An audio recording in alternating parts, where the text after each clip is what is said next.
Bureau चे वसीम इकबाल जिला जे कंबा सदर थाणे जी हद सूमरा ॻोठ में चोरी जी ॻाल्हि तां जतोई ऐं लगारी बिरादरी में झेड़ो ॿिन्हिनि धुरियुनि जा 7 ॼणा ज़ख़्मी थी पिया। लगारी बिरादरी जे ज़ख़्मियुनि में हाजी रहम अली, ज़ाबिर वक़ार, शरीफ अहमद, मुनीर अहमद ऐं सलमान लगारी शामिल आहिनि, जॾहिं त जतोई बिरादरीअ जो हिकु ॼणो इरशाद अली जतोई थियो। लगारी बिरादरीअ जो मौक़िफ़ हो त जतोई बिरादरी असांजे दुकान जे करे विया,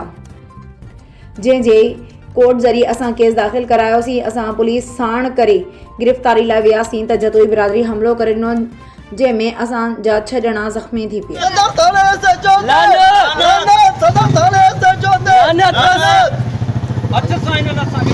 अच्छा चक्कर वनू तो ऐसे चोरी भरे जा ऊपर का इंसाफ न तो खपे मां के लखियो वणन था ओ धन बीठो आ सिपाही सदर थाने ऐसे जो न खपे, सदर थाने ऐसे जो न खपे को भरवत वठी करे असा उड़ान कई जा वना पैसा वता त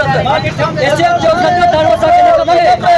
ऐसे जो न को भरवत वठी करे असा पुलिस जाने तो वने के हने तो